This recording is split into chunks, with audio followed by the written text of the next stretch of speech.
Welcome, everybody, to Dead Talk Live. And I want to welcome our very special guest, Mr. Jason Voorhees himself, who did battle with Freddy, Ken Kirzinger. Ken, how are you doing? Great, John. Nice to meet you. It's nice to meet you guys, and we apologize for the little bit of a delay there. We had some audio issues, but we worked it all out. We're ready to do our show here tonight. And Ken, I got to tell you, you are my first bona fide stuntman that I get to talk to. And boy, do I have questions for you. And my first question is because I've heard from actors and directors how just the risks that stunt people take. What kind of metal does it take for someone to be a stunt person in motion pictures? I compare it a lot to playing a pro sport, playing pro football, pretty much any pro sport. The injury rate is 100%. And, you have to be tough and willing to work hurt. And, those injuries are going to happen over the years. There's no two ways about it kind of thing, which means that you really have to love what you do to keep doing it. So I think comparing that to a professional athlete is very similar, right? If you don't love the sport you're playing, you're not going to stick with it and do what it takes to be successful. So take us back. What got you into? Is it something that you were seeking to become a stuntman, or how'd you get into it? Yeah, you know what? When I was a kid, the first the first thing I wanted to be was like Jacques Cousteau. I remember watching his specials when I was a kid, and I wanted to be like him. And then a little time went by, and I saw a special on a stunt guy named Hal Needham, and read that. And I remember I was probably about 10 or 11 years old, and I went to my mom and I told her that I didn't want to be like Jacques Cousteau anymore. I wanted to be a stuntman, and I think she just about slapped me. But like it's amazing, but a lot of stunt people, they get imprinted on the job very young. I know a lot of my good friends, they happened upon a film set when they were very young and saw a stunt happen and just decided that tack that away in the back of their head. This is what I want to do. And so for me, that's what I did. I got into college, and I was going to play. I was hoping to play pro football, but I blew my knee out in college Ooh. playing football. My brother was playing in the CFL, and so I was going to try and just follow in his footsteps. But then after I hurt my knee, I went down to LA, and turned out my sister was living to the next door neighbor of the property master on the old Fall Guy TV series. Mm-hmm. He introduced me to one of the stunt guys on the show. He gave me a number of a stunt guy in Vancouver. I was in university, my first or second year of university at the time, and called them up. And I think it was only a few weeks later I was working on my first movie. And so I just lucked out. Everything just sort of clicked. The industry was just taking off, or hadn't really taken off yet in Vancouver. And but I just got into it at the right time. That's awesome. Now, Yeah. tragically, there have been accidents on Mm. sets throughout the history of motion pictures involving not only actors but particularly stuntmen. What have you had any close calls on any particular project where something might have went wrong? You might have gotten injured. Luckily, you're fine. You're here with us tonight. But did you have any close calls? Yeah. You do it for over 30 years, and there's bound to be, a couple of close calls in there. I was doing a car chase for a movie in an open Jeep with a roll bar that only came up to about, a few inches Mm-hmm. below the top of my head. And it flipped unexpectedly on the side of a mountain, and Ooh. decided to go down the mountain backwards. Fortunately, it kind of drove itself back up onto the road, saving me from going all the way to the bottom. But so it flipped, and I thought ahead of time, I don't have a helmet on. How am I going to, what if this thing flips? How am I going to protect myself? And I thought the only thing I can do is just throw my arms up over my head and hope for the best. And I had a lap belt on. I remember just being ragdolled in this Jeep, and I fractured my elbow, but I saved my head. I bent the driver's seat back from because I did hit the pavement, Mm-hmm. and I fractured my elbow and scraped the face off the watch and the leather jacket I was Ooh. wearing, and I was wearing a wig too. And I remember after the Jeep sort of settled right side up, and I'm in the middle of the road, hearing screaming, and some of the women in the crew thought that I had torn the top of my head off but it was the The wig. wig. But that was probably the closest Okay. I ever came. There's been other sort of a few other near misses, but nothing, nothing as close as that. Well, okay. Well, thank God Yeah, you're okay. yeah. Now, we have had a lot of actors on here where a very popular question that the fans have for them is, did you do your own stunts? And a lot of them are very happy to say, yeah, I've done it up to a certain point. We had the stunt man standing by, like watching. I'm sure you were in a particular case. Take us, I'm sure, when you're standing by and you're watching actors do their thing and trying to do their own stunts, is there a little part of you that's going, oh God, these guys just Um, don't know what they're doing?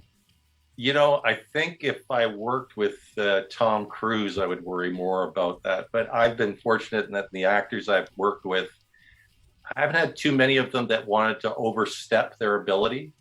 Um, if you ever see Harrison Ford interviewed, and they talk about how much action he does in his movies. Yeah. Well, he's been around long enough. He's got good enough stunt guys around him that know what his sort of limitations are, or might be, and so they'll let him do some stuff. Whereas Tom Cruise, I think, will fire you if you don't let him do all this stuff. Um, yeah, And that's crazy too with Tom Cruise because I mean, a lot of people don't know there's insurance liability. If Tom Cruise or the main leading star goes down with an injury, the whole production comes to a halt. yeah, it does, and it has. When he hurt his ankle, Yeah. but he obviously loves it. And you know what? I honestly, it reminds me of what the Bond movies used to be. Mm-hmm. With the live stunt action Yeah. and with him. I mean, he's in Jackie Chan land. As far as he doing his own stunts and stuff. They do their own stunts in different ways. But boy, he sticks it all out there. He'll do anything a stunt guy would do. So that's And good to know. I so, did not know that, about oh, Tom. Yeah. I've had friends that have worked on movies with him. I haven't had the opportunity, but I had friends that worked on Last Samurai with him, and that have worked on some of the other the series he has, the Mission Impossible series, Mm-hmm. and he's gung ho, man. I'm not kidding. He did get rid of one of his stunt coordinators because they told him that they wouldn't let him do the stunt, Wow. and I you know Tom wants to do it. He's going to do it. So in that case, the guy has so much talent and stuff like that. But Mm-hmm. I mean, I've lit actors on fire that have never been on fire before. I got a funny story from X Files. When I worked on X Files as a stunt coordinator, we had a big fire episode, and they came to me and said, we've got this elderly gentleman. It's the opening of the movie. He's waving goodbye to his family. We just want to see his hand, burst into flames. And then eventually we put the stunt double in and do a full burn. And so I said, well, it all depends on the actor.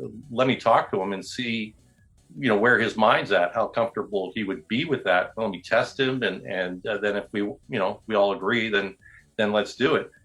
So I went to this elderly gentleman and I said, listen, they want me to ask you about lighting your hand on fire, having a scene where it bursts into flames, and I was wondering how comfortable you would be doing that. And he goes, I flew Spitfires during the war. I think I can handle this. And he was just totally game to do it. That's And, awesome. he did it perfectly. And so, yeah, a lot of it depends on the actor. Now, the advent of CGI over the last a lot of years now, does not seem to have affected the stunt industry because they're still needed. CGI really does not. I mean, it actually helps you guys, but the need for stuntmen because of CGI becoming more prominent, I would assume, has not affected the stunt industry. Is that correct? It has, and in a way, it's made it safer. And there's just things you can't do with human beings. There's only so many G forces the human body can take and Yeah. stuff. And when you're doing these big budget superhero movies, it really adds to what the audience is seeing. In a way, it kind of diminishes the shit kicking that stunt guys take on getting ratcheted to the ground how many times to get, and they're in the background of these sequences. So it's changed it a little bit, but it augments it. It makes it better. Yeah. And the stunt people have really learned to specialize. You've got people who are sort of the superhero cable, martial arts combination, and you've got the driver. Maybe a guy specializes in burns these days. It's the progression of the industry, Yeah. right? Back in when I got started, you wanted to be able to do as much as you could. You just work more, but to do that, you can't. You don't really. You might specialize in one or two things, kind of thing. But these days, it is more about specialization. You've Yeah. got people who are just really, really good at throwing those bodies through the air and flying on a cable, and so it's changed the industry, but for the better. What is, would you say, the biggest budget film that you've worked on? Ooh. Well, I worked on a few of the X-Men movies. Coordinated on a movie called The 13th Warrior Yes. with Antonio Banderas. That was a big budget movie. Um, Is there a uh, difference when it comes to these big budget films, when it comes in regards to stunt people as opposed to lower budget films, where they may not even afford to have a stuntman? well, this is the thing. Big budget features are your great money makers for stunt people. The lower budget films, they really watch how many days the stunt person is going to be on set. Yeah. How big a stunt they're going to let them do because they don't have enough money for the stunt adjustment that you would pay the person. So, okay, we can't afford a full burn, so we'll do a half burn, Mm-hmm. which is cheaper. Um, so on big budget features, I always used to say confusion breeds money. Because they'll have you sit around on set for 1, 2, 3, 4 weeks, Wow. not getting to the sequence that you're in, not knowing if they're going to get to it, because some of the sequences are so big. Mm-hmm. You've got these big crowd; they don't know which way they're going to point their camera. So if their camera's looking this way for a while and you're over here, then you're sitting on your butt for a few days, right? And then they switch over here, and then these guys are sitting on their butt for a few days. But so bigger budget features are definitely where the best money is. All right. Before we move on from the stunts, if you meet somebody who is inspiring to get into stunts, is there any kind of formal training that's available for stuntmen these days?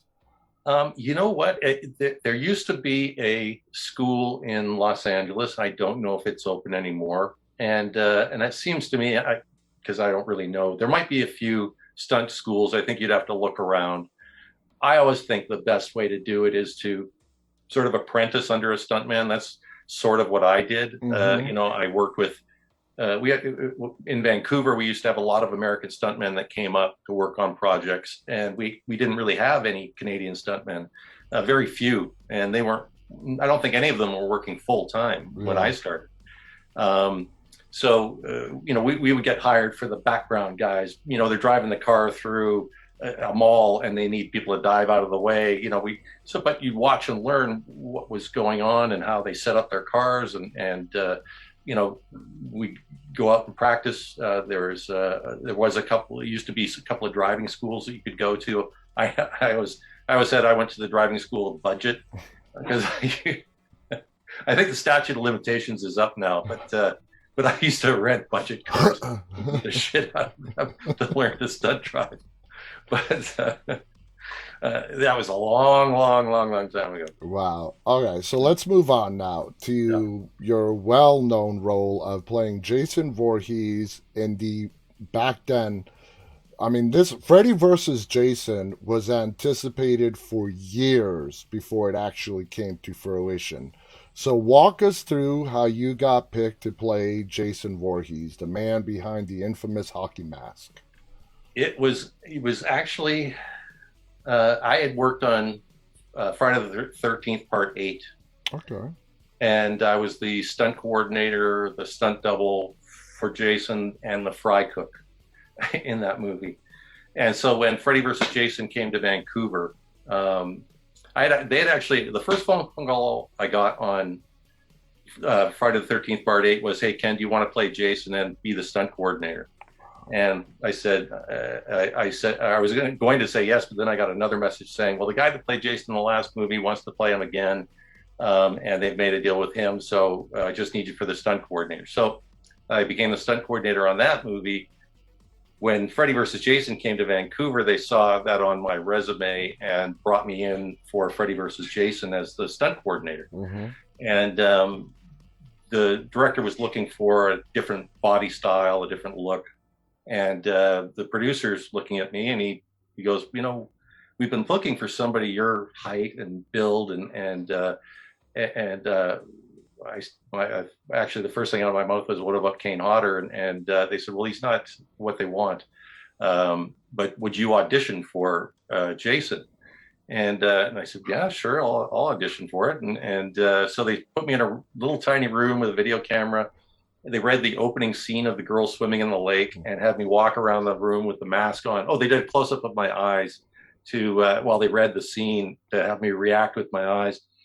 And then the next call I got was, "Come meet with Ronnie," and I met with Ronnie Yu and gave me the job. Did you know at that time? I mean, first of all, let me ask this: were you familiar as a stuntman? I would think, yeah, with the whole Friday the 13th franchise. Oh yeah, well, as I say, I had You worked on worked on one. part eight. Yeah, Yeah, yeah, I exactly. worked on Part 8, so I was familiar with it, but I wasn't familiar with how popular it was, how Okay. the fan following it had. I was completely oblivious to. Now, did you anticipate going into this? Did you have an idea of how much this film was being anticipated by the fan base out there and how it was rumored for many years before it actually came to fruition?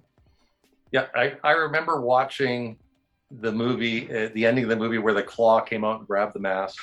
And then, 10 years later, I heard, oh, they're doing Freddy versus Jason in Vancouver.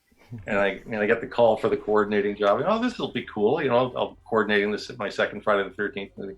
Um, and then, when I got the job, I still didn't know what a big deal it was. And then I started getting, messages from my friends and family going, "Have you looked at the internet?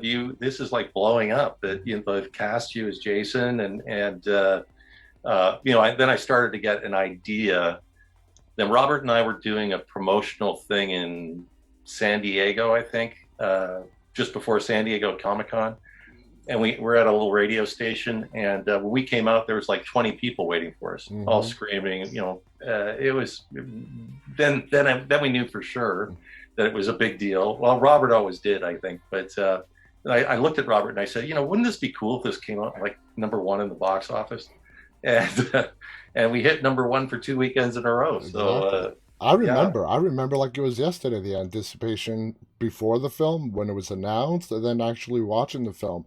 Now, Robert Englund, who is, of course, Freddy, what was it like when you first met him? And he was obviously, he had played Freddy for numerous years in movies before Freddy versus Jason. He was very familiar with this character. I mean, Freddy Krueger is Robert Englund. I mean, when they try to redo it, it just didn't quite flow the same way when they try to put someone else Yeah. behind there. So, what was your experience like when you first met Robert? I'll always remember the first time I met him. I was in the makeup trailer. I was going in to get my makeup on, which is nothing compared to his. And he's in the makeup chair getting his 3-4 hours of makeup put on. And I walked in and introduced myself, and he said, "Ah, Ken." He goes, "We'll be seeing each other for the rest of our lives now." And I go, "What do you mean?" And he goes, "Conventions. I'll tell you all about it." He knew what was coming. Yeah, he totally did. yeah, he was so warm and easygoing and no attitude, and kind of took me under his wing, um, through not only through the movie, but doing the promotional stuff for it and everything. It was just fantastic to have him to hang out with. We went to Europe to promote it, and his wife Nancy came along, and he'd be taking me out for dinners, and I just had a great experience with Robert. I still love seeing him and talking to his wife Nancy. Yeah. That's awesome. Now, when you got the script, because for the writers, I would assume combining these two franchises, the Nightmare on Elm Street franchise with the Friday the 13th franchise, was not an easy task. But the fans were really wanting to see it. Uh, and it was a success. As you mentioned, it was number one in the box office for two straight weekends. What was your impression when you read the script on how they were going to combine these two big time franchises? Um, well, I knew uh, how many scripts had been involved, how many they had written, so many scripts for this for Freddy versus Jason, and the one they settled on, when I read it, just came out so balanced and Mm-hmm. seemed to me. I knew that a lot of it depended on the fight at the end, because Yeah, that's what all the build-ups for, right? exactly. And then I thought about Ronnie Yu, and Ronnie has a martial arts background, Mm, and uh, and so I thought, well, this is going to be interesting. And got basically a Hong Kong director with a martial arts background directing a heavy or big time North American product. What's this going to be like? And he just he added a spice to it that I don't think any North American directors would have. yeah. And so he was. I give Ronnie a lot of credit, because you get a script and you can read it, but it can come out totally different on the screen. Mm-hmm. And Ronnie took a good script and made it even better in his direction. So How physically tedious was that big battle at the end with you and Robert? Was it physically hard? Did it take a long time to shoot? you know what? I had a stunt double, Oh, um, that's which, funny. which most people know by now, but I had a stunt double, a guy named Glenn Ennis, and so he had to take a couple of hard hits for me during the fight at the end, and he actually did the fire gag in the cornfield, which was the only stunt I asked them. I begged them to let me do. But anyway, the fight stuff is something I'm used to doing. So I did most of the other fight stuff, but Glenn took a couple hard hits for me in the fight at the end, and during the course of the movie, he took some other hard hits for me. But the fight stuff is something was sort of one of my specialties, and so I just really enjoyed it. It wasn't too hard. I got to say, it was one of the most fun movies I've ever worked on, because I got treated like a movie star, Mm-hmm. and I got to do some really fun stunts. And of course, now you're forever cemented in that movie. What's it like? Do you still do conventions? Yeah, yeah, yeah. I'll still do now and then. Yeah, What's it yeah. like when you go to these conventions and all the energy of the crowd, people coming up to you, and people really show you the appreciation and just love that they have for the character of Jason Voorhees? How does that feel? It was a little overwhelming in the beginning. I certainly wasn't used to it, and now I've come to the conclusion that Jason is a big fucking movie star, He is. all over the world. Yeah. People know who he is, and I was lucky to get to put on the costume and wear him around for a while, and so I really appreciate that experience. I've had a really long career, worked on a lot of big movies, small movies, big actors, small actors, and this was just so fortunate for me. And so I I really appreciate the fans and how much they loved Jason in Freddy versus Jason, and I they love Jason. Yeah. They love Jason, and I love it that they get to know me. But they know Jason, man. They can quote the movie verbatim and tell you every little detail about it, and it's just great to feel their energy. It's what keeps you up, when Exactly. you're For me personally, I was rooting for Jason because Freddy is great. just this, just uh, he's a bastard, I guess, for lack of a better term. He loves to screw with people. Jason will at least have the decency to come up to you and just slice you in half. He won't Yeah, toy with you at first, just like Freddy right. does. So I know a lot of people, when it came to Freddy versus Jason, they were rooting for Jason in The, the movie.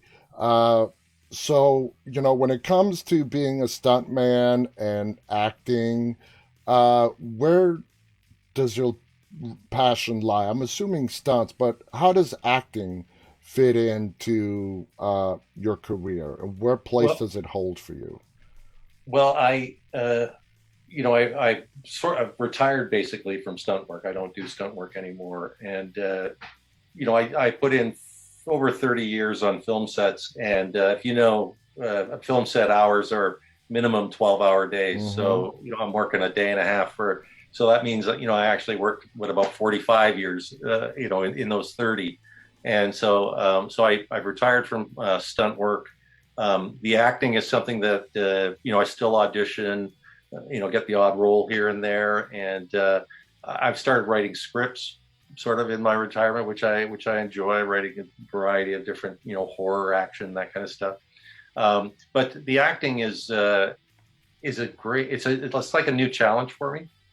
When I got started doing stunt work, I was an athlete and I was challenged by the stunt work and really enjoyed it. But it's a young man's game.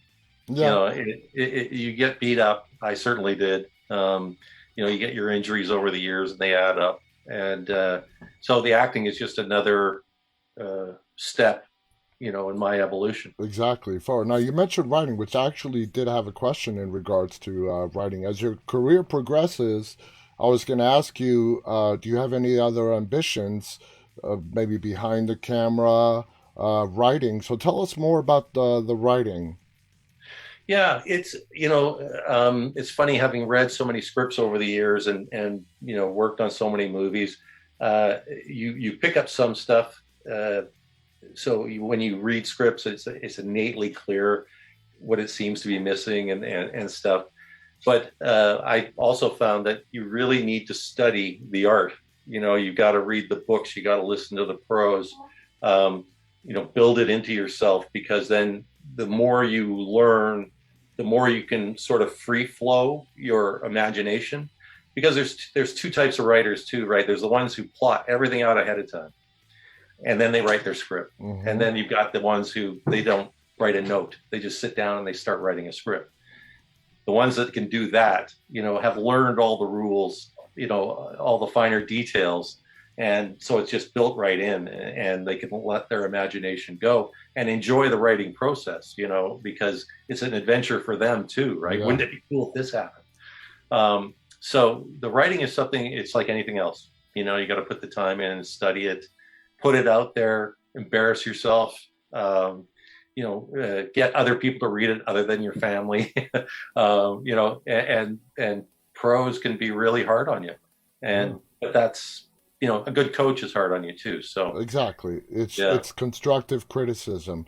Now, you Mhm. mentioned the writing that you've done already has been in the horror realm. Do you consider yourself, when it comes to films, TV, a horror fan? You know what? I think it would probably be one of the genres I would write better than like Crime, action, yeah, yeah. some family oriented drama. So there's just some genres I think I would be better. The action genre, obviously, is something I think a genre I'd be good at. But you need to be able to mash stuff up, like an Mm-hmm. action horror movie, or because it's what makes it new and fresh. Mm-hmm. It's hard to find new story ideas that haven't been done before. So mashing stuff up kind of gives you a new realm to work in. That's So true. That's yeah. true. Now, throughout the 30 years of stunt acting, I'm sure you've collected some pretty cool stuff from sets. Have you built up a nice collection?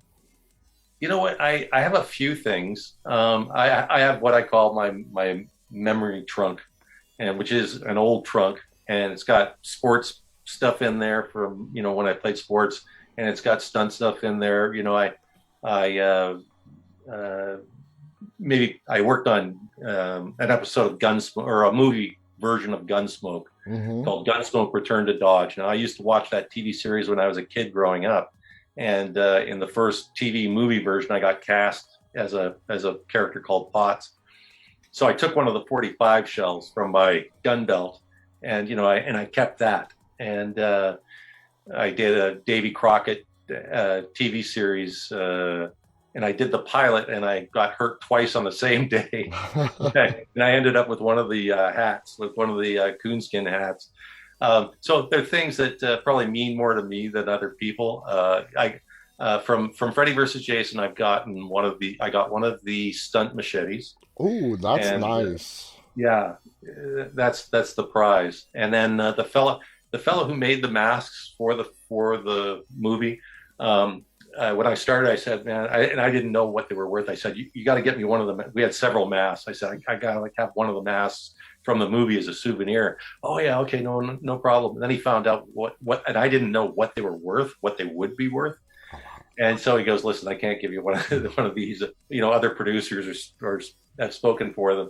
So he charged me to make a mask. So I have a mask made by the same guy, and it's got the blood and the Freddy claws on it. It's really good quality, That's but that's cool. That's it's next to the best thing in exactly having a real mask. the next best thing. Now, as a stunt coordinator, explain to us like who obviously you control or the people the stuntman work under you. And who do you work with? Is it the director, the producers? Explain that. Well, so on the creative side, usually it's the director. If it's depending on the budget of the movie, if it's a really low budget movie, producers don't want you going and giving expensive ideas to directors. So you may deal with the producer in that situation.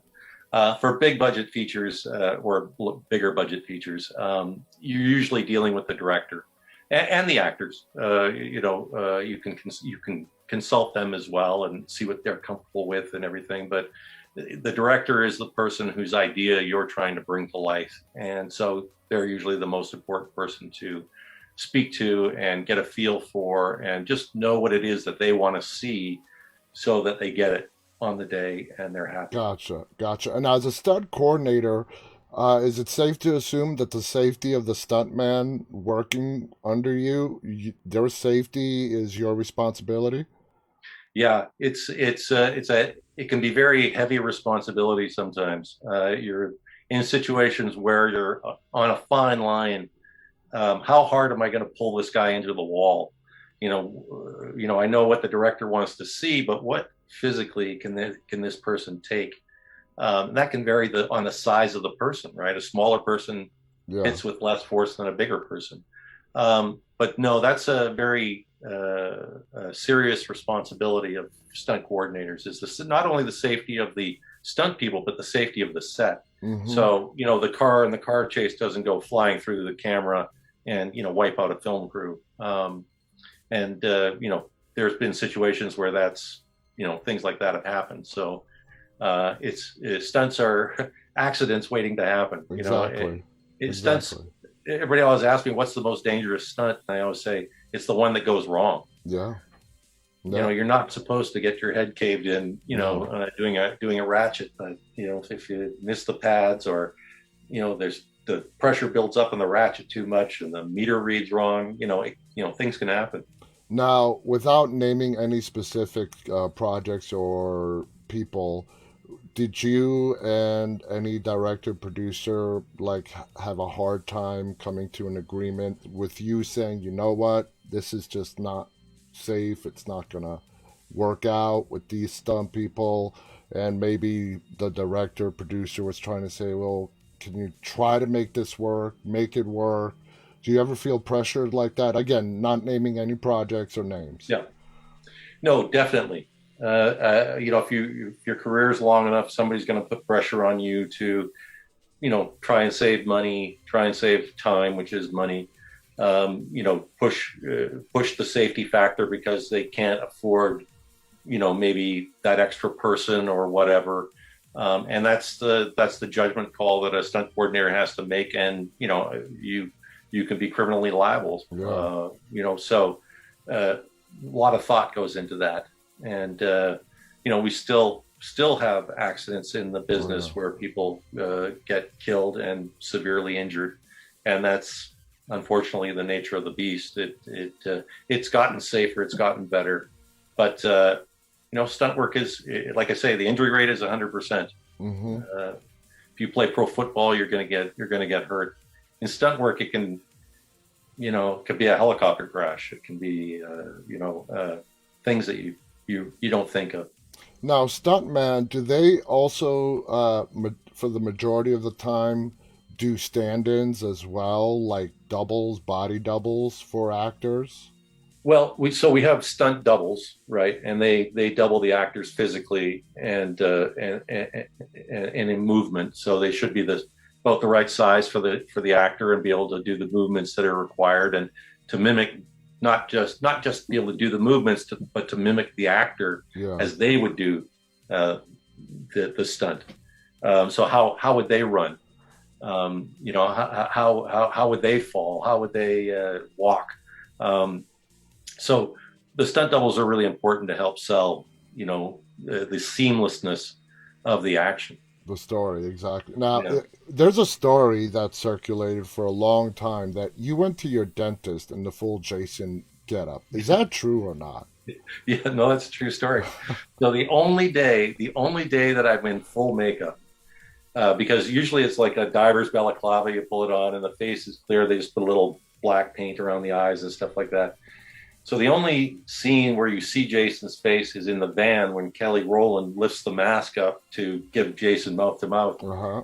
and so the special effects guy put the Jason fake teeth in without putting any Vaseline on my own teeth, and I have a bridge, I had a tooth knocked out, and so when they pulled the Jason teeth out, it pulled the bridge out, Oh, and he was just aghast. He hadn't slept in probably 2 days or whatever, and he was just, we'll fix this, and so they called up a dentist right away, and they had me in a dentist's office within an hour, and I had the whole costume on except for the jacket and the mask, um, and I walk into the dentist's office wearing a hoodie. And there's a woman sitting in the waiting room, and she's got the newspaper up, and she can hear my voice, but she's not looking up. She's reading the paper, and I come and I sit across from her, and I know sooner or later she's going to look up. So she took the paper down, turned a page, and she looks up like this and brings the paper up right away. You can see it's almost shaking and stuff. And I said, no, it's all right. It's just to make up, for a movie. And she lowers the newspaper, and it's like, I thought they found you in a sewer or something, and they were going to do some charity work on your teeth. oh, Um, that's classic. yeah, That's classic. yeah. Moving on to some other projects. What was it like when you joined the Watchmen project? What was that process like? Watchmen. Um, Remind me again. Sorry, I should know the name of the director of Watchmen. What's his name Oh again? God, I can't. I don't know. I can't remember the director. I can't take it down Well, because it's gonna ruin the this. reason I mention is because years before Watchmen, I had worked on a Honda car commercial with Harrison Ford, Oh, and it was one that only aired in Japan or something like that. But the director of the commercial was the director of Watchmen, mm-hmm. and so that was kind of cool to see somebody. It's always nice to see people move up the ladder, and he was super nice, and so getting on Watchmen was a huge project. There was a lot of stunt guys that worked on that, and the stunts I did were to anything stand out, stellar or whatever. There's the big prison scene. We're all rioting and throwing a guy off the balcony and driving one of the cars in the JFK assassination scene, Yeah. and I think I did one or two other things in Watchmen that were stunts in the background, like I said. Did you have fun? Yes, I mean big projects like that are always fun. You got a ton of stunt guys that you know every single one of them, and Yeah. you get to hang out for days on end, telling stories and doing fun stuff, working on a project that is anticipated and people are going to really want to go see and is going to do really well. Yeah, yeah. Now, another project that you mentioned earlier, 13 Ghosts. You were both the stunt coordinator and an actor on the film. Yeah, How was I, that experience like? well, I guess I worked on a lot of projects with the number 13 in it because I worked on the 13th Warrior, which I mentioned Yeah. earlier, and then Oh, 13 that's the Ghosts. one I confused. Sorry, Right. sorry. Yeah, no, the 13 Ghosts was that was a fun project to do as well. The director was really open minded. You could go to him with ideas and stuff, and that's always more fun than when you have a director who is only uses you like basically like a tool, Yeah, right? yeah, You're a tool to build his machine with, and some directors are you're a piece of the machine. You get to put input in, and it's just more fun to do. And that was one of those projects. The ghosts were really fantastic. The set, the big glass house was amazing. Um, and it's a project that's it's sort of slow sizzle. I thought it was going to do better in the beginning, but I still get people approaching me who are really big. It's got this little niche yeah, fan following that really love it. yeah, absolutely. Now, Yeah, we were talking about big budget films earlier, and now you also worked on 2012, which right. I would assume that was a pretty big budget film. Yeah. Now, what was it like going into a movie like that with the end of the world, the whole Mayan calendar, the budget itself? Describe that experience. Well, that's again one of those nice big budget projects where you've got a ton of stunt people, and again, who I all knew and everything like that. And what's fun was fun on that show was I remember one day I was there to do a certain stunt, and the stunt coordinator came up to me and he said, "Hey, the guy who's driving the limo, he's tied up on another unit. So can I throw you in the limo for some of the driving?" And the sequence was the limo sliding almost over the edge of the road. The road falls away in front of it, and it turns and slides, and some of the other sequences where it's just dodging falling cars and Yeah, stuff like that, which weren't there when I did it. I mean, for the one sequence they had a little drop off for the slide up to that, but for the cars falling and stuff like that, that was all CG when I was doing it. So they would have cones set up, and you just swerve around these cones. So it was actually very safe to do, but it was a lot of fun. So so John Cusack was the limo driver. right. So you were doing his stunts and the driving Well, I for. didn't double him for the movie. It was just Okay, that one day where they pulled me in, sitting in the limo in a big wide shot. It could be anybody it could sitting be in the car. anybody. Okay. So yeah, I'm definitely not a great double for him, Uh, but I had a good reputation as a driver, so they needed a driver. They pulled me in. Now, which type of movie is more fun for you to do? Doesn't matter acting or stunts. Is it like horror movies or superhero type movies? You know, I I think what makes it fun is the people. If you're working with people that are just tired and worn out and surly and no fun, 12 hours, 16 hours on a film set seems like twice that long. You get on some of the comedies I've worked on have just been so much fun because uh, uh, the actors are just so into it and they're having a good time. So the movies that I like enjoy, it's not the genre, it's It's the people around you. the people that you're working with. Yeah, That totally makes sense. yeah. And speaking of that, I mean, off the top of your head, which has been like, you know, the funnest set to be on? Fun is said. Where the people around made it really fun and the days just flew by. Oh God, what's the name of it? Uh, it's about a kid who wants to be a stuntman, and he's got a scooter, and he keeps trying to like jump a pool, and Oh, I do. uh, I just don't remember the title like you. yeah, yeah, I'm Yeah, blanking on the title too. you had a lot of fun on that one. That was just Yeah, the actors on that were just they were cracking us up all the time, and each take was they'd ad lib, and so it was new, and you're just trying not to laugh, when you're doing the shot and stuff like that. Oh man, I wish I could remember the. I can't even remember the names of the actors, and they're all very that well was a known. while ago, right? Yeah, yeah, Yeah, it was a while but it's ago. but you know what? It's one that I think again has a really big fan following, and Mm-hmm. people come up to me and they go, "You were in whatever the name of the movie was. You came out of the house. Oh, that was great." And he hits you in the nuts. Oh God. We're almost running out of time, but Oh wow, has it you've been that done long? so much stuff. The Joyride films were like filled to the brim with stunts. Yeah. Okay, how was the experience working on the Joyride films? Well, so I didn't work on number one. I worked on number two as the stunt double for the guy that played Rusty Nail. Mm-hmm. And but I had already played Jason. Yeah. So when the producers found out that I had played Jason and then I was doubling the guy that played Rusty Nail, it kind of stuck in the back of their head. So when they came back to do number three, came back to Kent, they asked me if I would play Rusty Nail. Um, so that was, and I was kind of hoping we'd do another one after that. Um, but no, that was fun. That was a fun project for me to do. When Yeah. you when I know we're going back and forth. You just have done so much cool stuff. Going back to Freddie and Jason, you did an interview, I believe, with I don't know if it was with Robert or not, but you were dressed up in the full Jason getup and Oh doing yeah. the interview. Was that just a promotional idea?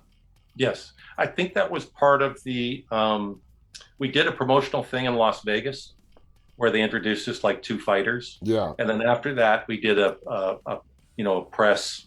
You do a series, you get like 5, 6 minutes with each reporter, and they interviewed me, and we were all, we dressed in costume for the event, so we did it.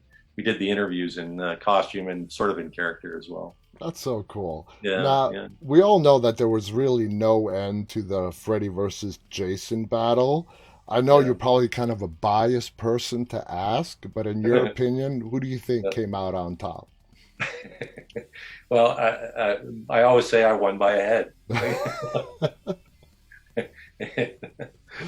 You did rip uh, his head off. You can't yeah, deny that. yeah, no, yeah. I have my own theory on the whole ending of Freddy versus Jason, but yeah, I think Jason won this one. Hmm. Won the battle, not the Yeah, war.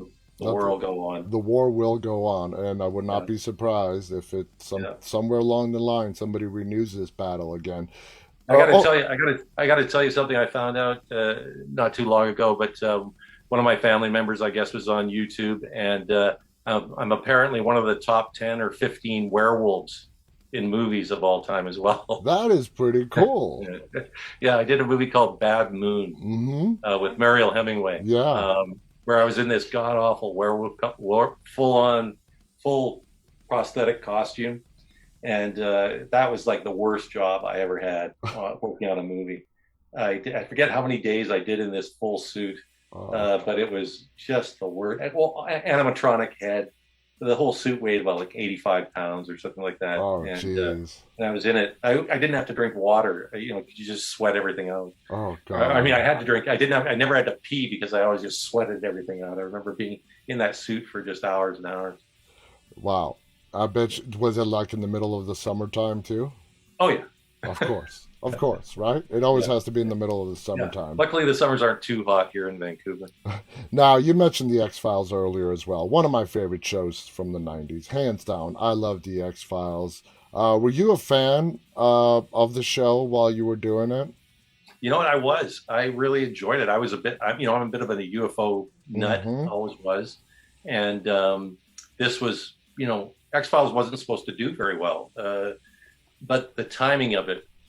Whitley Strieber's book, I think, had just come out on the alien abductions, and alien abduction was big in media, and the pilot, just did so much better than I think they thought it would, and I really enjoyed it. And I remember I got lucky a few times, like a Friday night when it was airing, and Chris Carter was there, and we go to the meeting room and get to watch an episode with him. And no, I was a fan of the series. I Yeah, loved it, and the fact that it has withstood the test of time, even up until several years ago when they renewed the series for another like 2 seasons, right. limited episodes, but they both came back. It just goes to show you when shows or movies can withstand the test of time. History, I always tell people, is the best judge of what a film or a TV show is going to become. There, as we all know, there have been films and TV shows that have been absolutely smashed by critics when it's been released. I mean, just beaten down. But at the end of the day, when years pass, the true nature, the true following of the movie or the TV show is revealed. Before we get going, here's a little interesting fact. You had a part to play in with the 1996 Romeo and Juliet movie. Oh, Uh, yeah. I know that's going back a ways, but that movie is kind of it's sort of not. I don't know if sentimental is the right word. It's the first date that I went on with my wife, Oh, and really? yes, and we went and saw it in the movies. And I think it's really cool getting to talk to you. That was the first movie that we went to see together in the movies when we first started dating. And yeah, 20, God knows how many years later, married, 3 kids, and the whole 9 yards. But it was Romeo and Juliet, man. Yeah, It was yeah. Romeo and Juliet. Now, you were also credited in 1990, The It. What was that like? You know what? I honestly don't. I It's been can't a remember while, working huh? on that. I, I, I don't know if that credit is true. Now, sometimes you get a phone call. Like I worked on another movie. I get a phone call. Hey, Ken, we need you. Got a second unit going on such and such a film. And okay, I come out and I do a driving sequence, and I see what the title of the movie was, but I only worked on it one day or something like that. But I I just don't think I worked on it.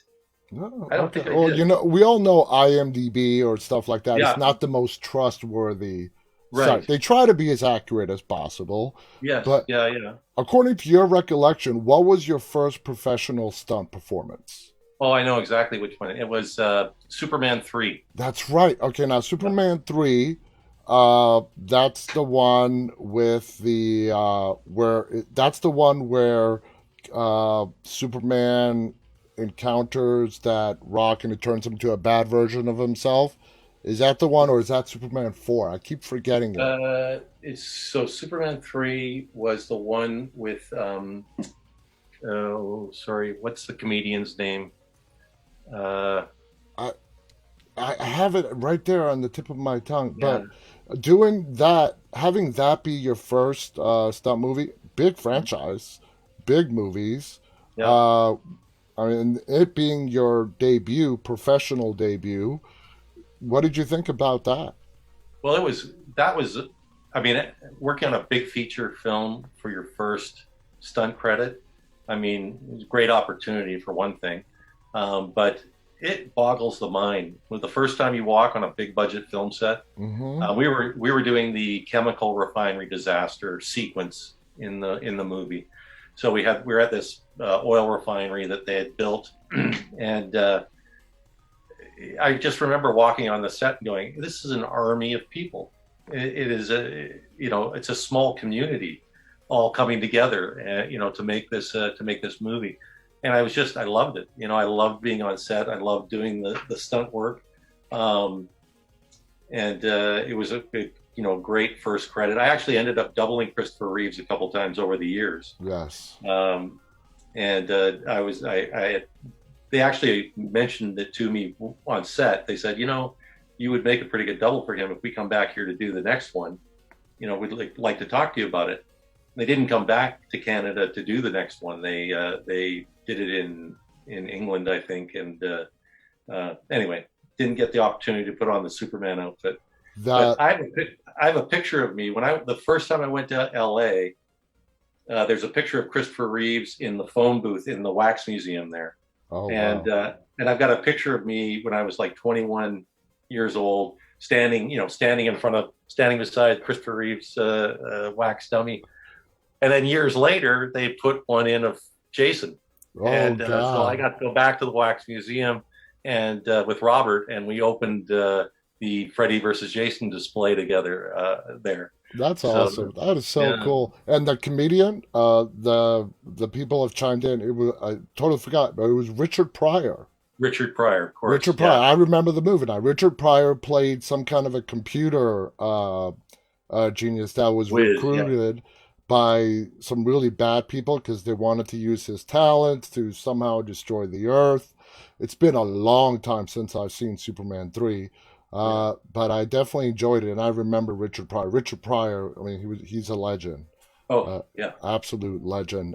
Anyway, Ken, this hour has flown by. It Uh, sure has. it has Yeah. been an hour. It's been an absolute treat talking to you. You just have had some of the most amazing experiences and some of the best stories to share over your career. And you still have a lot of stuff left to do. Definitely, I mean, I can understand retiring from stunts, but, please keep putting your talents out there, whether it's as a stunt coordinator, definitely as an actor.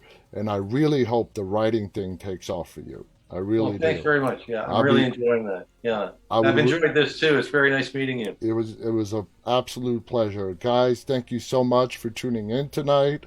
Again, thank you to Ken Kirzinger, who played Jason Voorhees in Freddy versus Jason. We'll be back with you tomorrow night. And until then, guys, on behalf of Ken and myself, stay safe, stay walking. Good night.